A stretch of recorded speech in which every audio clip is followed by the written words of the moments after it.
Mumpung ada BPN dari Kabupaten Tangerang juga di tingkat provinsi.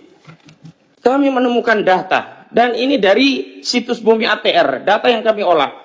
Ada 3 orang nama, Engcun atau Gojali, kemudian Freddy dan Henry, punya tanah 9 juta hektar.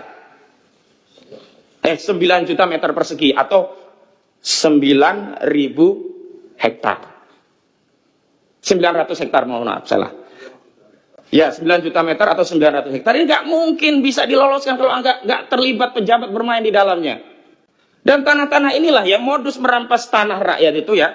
Mereka main dengan BPN, terbitkan sertifikat ini diklaim oleh oligarki melalui sejumlah nama Alibaba yang dipakai ini, kemudian diterapkan kepada tanah rakyat. Tanah rakyat nanti dinego, mau jual murah nggak? Kalau nggak mau jual murah, bertarung di pengadilan, kalahlah di pengadilan. Semua ini sudah dikuasai. Apalagi rakyat yang tadinya belum punya sertifikat. Yang belum punya sertifikat baru kiri, nggak bisa ditingkatkan. Kenapa? Karena sudah diblok oleh BPN. NIB-nya, nomor induk bidangnya sudah diblok oleh BPN. Ini kenyataan yang terjadi. Selanjutnya, saya mau katakan, kasus ini bukan baru kemarin, Pak. Sejak 2017, kami hadirkan saksinya. Ada di belakang itu Ibu Tin Soehartini. Tanya dirampas habis, sekarang sudah jadi PIK 2. Kemudian ada Kamakana, ada juga Charlie Chandra. Mohon maaf, isunya ini bukan anti etnis tertentu. Bahkan korbannya pun ada yang dari etnis Tionghoa. Ini tidak mungkin terjadi kalau tidak ada suatu kejahatan yang sifatnya terstruktur, sistematis, dan masif dilegitimasi oleh peraturan dan perundang-undangan. Selanjutnya saya mau bicara lagi tentang bentuk penekan apa sih modus operandinya di masyarakat. Bapak-bapak kan hari ini baru tahunya yang timbul sertifikat itu hanya di atas laut. Faktanya, Bapak cek di aplikasi Bumi ATR atau ATR BPN, di sungai-sungai sudah diterbitkan sertifikat oleh mereka. Jadi mau dikuasai semuanya, laut dikuasai, sungai dikuasai, darat dirampas. Kenapa kami konsisten menggunakan terminologi merampas tanah rakyat? Kenapa? Definisi merampas adalah mengambil tanah dari pemiliknya tanpa keridhaan, baik karena harganya murah, tidak dibayar harga, apalagi dengan intimidasi dan sebagainya. Bapak coba ke Kronjo. Tanah di Kronjo itu ada yang dibayar berapa? Rp30.000 per meter. Ada yang Rp50.000. Itu pun belum dibayar semua. Ada seorang petani di Kronjo sedang menunggu panen sawahnya. Tiba-tiba datang tanah urukan menumbun tanah sawah tadi. Ini dekat dengan sungai yang sebelumnya sudah diuruk. Kalau sekarang sudah dinormalisasi, namanya Sungai Kalimalang. 20 meter lebarnya, 3 km diuruk. Karena rame inilah alhamdulillah dinormalisasi. Tapi di dekat situ juga ada sawah menjelang panen, tidak ditanya pemiliknya, langsung diuruk. Kebingungan ini. Akhirnya apa? Mereka tanya ke kepala desa. Di kepala desa dijembatani, akhirnya dinego biar menerima 50 juta. Artinya kepala desa terlibat semua. BPN terlibat, kepala desa terlibat, DPRD dan Pemda terlibat dalam apa? Proses pembentukan RT RW-nya, rencana tata ruang dan wilayah. Walau belakangan rencana detail tata ruangnya belum ditindaklanjuti karena ketahuan semuanya. Apa dasar mereka? Rencana tata ruang di wilayah itu menyebabkan apa? BPN bisa menerbitkan sertifikat di wilayah laut, seolah-olah itu kawasan ini menjadi kawasan industri. Dan ini disebutkan juga oleh direktur dari Agung Sedayu Group, Nono Sampono. Dan dia berdalih, oh itu kan dulu tanah terkena abrasi. Bohong nih Pak, gak ada tanah abrasi di Tangerang. Kalau mau saya kasih garis besarnya, tanah abrasi itu mungkin terjadi di pantai selatan karena angin kita arahnya ke Australia. Kalau pantai utara bukan abrasi, malah terjadi sedimentasi karena ada material dari laut yang dibawa ke daratan. Makanya Wahyu Sakti Tenggono udah bilang motif pagar laut itu adalah untuk mengumpulkan sedimentasi. Pertanyaannya, dia sudah tahu itu motifnya. Lalu dari mana dia bisa bicara itu?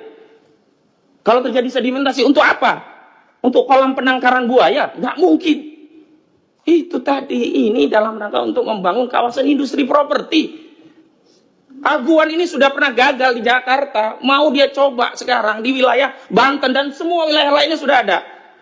Dan mohon maaf Pak, kalau diperhatikan kenapa ada fenomena sertifikat di atas laut, itu semuanya rata-rata setelah tahun 2021 mereka memanfaatkan PP 1821 pasal 66 karena mereka ingin mendapatkan hak untuk melakukan reklamasi atau rekonstruksi berdalih tanah mereka menjadi tanah musnah. Bapak pimpinan yang saya hormati, juga anggota dewan yang terhormat, saya ingin fokus juga kepada apa sih peran kita sesuai dengan fungsi yang melekat pada kita, termasuk kewenangan kita. Kalau dari kami Pak, kami sudah sampaikan memang kami menggugat. Ada 9 entitas yang kami gugat. 1 sampai 8 sebagai tergugat, 1 sebagai turut tergugat. Turut tergugatnya adalah Kementerian Keuangan. Untuk apa? Bukan untuk kami gugat untuk membayar negara kepada kami, bukan. Untuk menerima hasil gugatan kami agar dibayar kepada negara karena kerugian ini dialami oleh seluruh rakyat, agar diterima melalui Kementerian Keuangan. Mohon izin saya sampaikan, tergugat 1-nya Aguan atau Sugianto Kusuma, tergugat 2 Antoni Salim, tergugat 3 adalah PT Pantai Indah Kapuk, tergugat 4 adalah PT Mandiri Lestari, ya, Mandiri Sukses Makmur Lestari. Kemudian ada tergugat berikutnya ada Jokowi, ada Erlangga Hartarto, ada tadi yang disebutkan dari Abdesi Surtawijaya dan Mas Kota. Saya menjadi saksi, ada pos Abdesi di Kecamatan Kronju dekat tikungan yang di sana ada patung ikan dan udang. Belok kiri sedikit, disitulah. Sebelumnya waktu saya dengan kawan-kawan dari LBH Muhammadiyah belum hadir di situ, itu masih terpampang plakatnya. Tapi ketika rekan Gufroni dari LBH Muhammadiyah membuat video di depan kantor ABS itu, sekarang sudah dihilangkan. Saya bilang kepada saudara Gufroni, laporkan saja itu obstruction of justice, itu menghilangkan barang bukti keterlibatan ABS dalam perampasan tanah rakyat. Karena itu, agar kita bisa berbagi juga dengan yang lainnya, satu hal yang ingin saya sampaikan juga bahwa PP ini Pak, Januari 2026 akan menihilkan hak rakyat, di mana bukti-bukti kepemilikan rakyat tanah adat yang selama ini sudah menjadi pegangan mereka seperti Giri, Kikitir, Kohir dan seterusnya, itu tidak akan diakui. Nanti oligarki ini kalau mau ngerampas tanah lebih mudah, dia cukup main dengan BPN. Sekarang saja yang PP ini belum berlaku, per Januari masih diakui Giri, masih boleh untuk peningkatan hak untuk menjadi SHM atau SHGB. Itu saja sudah banyak yang dirampas dengan modus menimpakan, di overlap. Produk BPN ini di overlap punya rakyat. BPN kemudian ngepro kepada oligarki. Makanya kemarin nggak benar itu Pak. Katanya sudah diberi sanksi tegas. Itu yang diberi sanksi tegas udah pensiun. Salah satunya kepala BPN kabupaten itu. Dari mana orang pensiun diberi sanksi tegas dan diturunkan dari jabatannya? Jabatan apa? Kok kita semua sekarang dibodoh-bodohi begini Pak? Kita mau bernegara seperti apa kita ini? Apakah kita akan membiarkan negara ini dikuasai oleh swasta? Apakah, nah tadi negara, kita itu entitas negara loh Pak. Kok kalah dengan swasta? Sebagai contoh, di Lemok, desa itu ada apartemen tinggi. Kepala desanya nggak tahu siapa warga desanya. Ketika masuk mau data nggak boleh. Jadi di PIK itu seperti ada entitas terpisah dari Negara Kesatuan Republik Indonesia. Maka mohon maaf, jangan tersinggung kalau saya berulang kali mengatakan jangan-jangan ada Negara Kesatuan Republik Aguan. Maksudnya itu. Sampai hari ini pun Kapolri coba nanti dipanggil. Kenapa sampai hari ini tidak ada satu patah kata pun dari Kapolri bicara tentang PIK 2? Apakah kemudian negara ini sudah segitunya gitu loh? Dan mohon maaf, ini yang saya ingin sampaikan. 3 hari yang lalu saya kunjungan ke Kesultanan Banten bernama sejumlah purnawiran TNI. Ada Laksamana Slamet Subianto purnawirawan, ada Pak Samsu Jalal purnawirawan, juga ada Pak Sunarko purnawirawan, Maijen sama Laksamana. Kami menerima keluhan dari Banten. Apa coba sekarang narasi yang berkembang di wilayah Banten? Kami rakyat Banten dulu bergabung karena percaya NKRI ini akan mengelola tanah kami dan memberikan kesejahteraan kami. Sebagaimana amanat pasal 33 ayat 3 Undang-Undang Dasar 1945. Bumi, air, udara, serta kekayaan yang terkandung di dalamnya dikelola oleh negara dan digunakan untuk sebesar-besarnya kemakmuran rakyat. Tapi apalah cur hari ini kami saksikan bahwa bumi, air, udara, apa yang terkandung di dalamnya dikelola oleh swasta, dikelola oligarki dan untuk kemakmuran oligarki.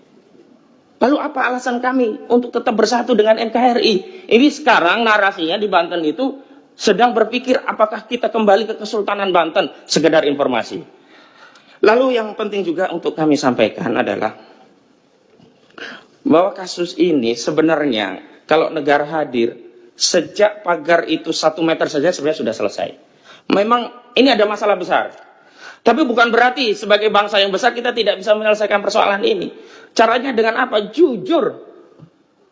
Tadi yang disebut, yang jadi Tropical Coastline itu bapak-bapak, mohon maaf saya kasih tahu, ini tanah hak negara mau dirampok oleh Jokowi dikasih kepada Aguan. Kenapa? Dari 1.755 hektar proyek PIK 2 yang disebut dengan Tropical Coastline, 1.500-nya itu kawasan hutan lindung yang kewenangannya ada pada negara. Mau dikasih kepada PIK 2, dikasih ke Aguan. Ini korupsi. Penyalahgunaan kewenangan dan perbuatan melawan hukum yang menguntungkan diri sendiri, orang lain, atau korporasi, dalam hal korporasinya Aguan karena dapat tanah yang merugikan keuangan negara. Ruginya negara apa? Kehilangan kawasan hutan lindung yang itu mewakili kerugian rakyat. Sejelas ini sebenarnya masalahnya. Tapi kenapa yang ditangkap baru Arsin? Kalau mau saya bilang, bukan hanya Arsin, bukannya BPN pun. Begini info yang saya dapat. SHGB itu seolah-olah hanya dikeluarkan oleh Kantah. Padahal menurut kewenangannya, kalau dia di bawah 4.000 memang Kantah. Di atas 4.000 sampai 10.000 Kanwil. Di atas 10.000 Menteri. Kenapa sekarang kemudian yang tahu kita malah menterinya kebakaran itu kantornya? Dan kami sudah dapat info di lapangan itu ada yang luasnya 30 hektar. Berarti kalau RSHGB 30 hektar salah satunya itu mustahil oleh Kantah. Dan saya minta kepala desa dan Kantah semuanya, ayolah kita tobat gitu loh. Tobat nasuha demi anak cucu kita ke depan. Apa yang mau kita wariskan bagi anak cucu kita kalau semua kedaulatan sudah dirampas pada hari ini, padahal kita masih hidup di hari ini dan kita bisa mengambil tindakan di hari ini. Saya ulangi statement saya di ILLC beberapa waktu lalu sekaligus penutup penyampaian saya di dalam rapat ini. Bapak-bapak Ibu sekalian yang kami muliakan. Hakikatnya kita tidak mewarisi bangsa ini dari para pendahulu kita, daripada pendiri bangsa kita. Tapi sejatinya kita sedang mendapat titipan amanah bangsa ini dari anak cucu kita generasi selanjutnya. Maka sudah menjadi kewajiban tanggung jawab kita agar apa? Negara ini sampai kepada rakyat kita. Jangan sampai negara ini nanti sampai kepada rakyat kita, namanya sudah bukan lagi Negara Kesatuan Republik Indonesia.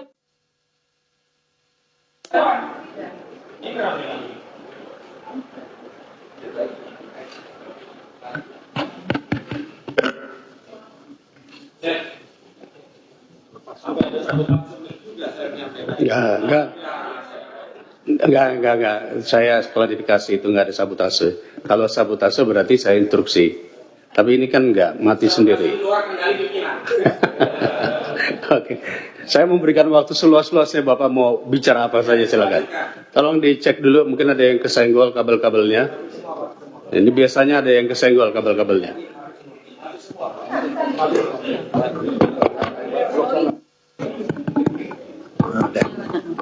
Tes. Ya, intinya adalah bahwa kita dapat amanah. Karena itu kita jangan menyia-nyiakan amanah, karena legasi hidup yang paling tinggi itu adalah reputasi. Sekali kita dicap sebagai anak bangsa pengkhianat di Republik ini, maka tidak ada sisa warisan kita yang bisa kita banggakan kepada anak cucu kita. Terlepas kita kaya raya, terlepas kita hebat, tapi kalau kita dicap pengkhianat, selesai. Saya kira itu. Dan untuk detailisasi saya mohon izin ada satu dari Banten untuk menyampaikan, biar perspektifnya juga nyambung antara gambaran umum yang kami sampaikan dengan detail masalah yang ada di Banten.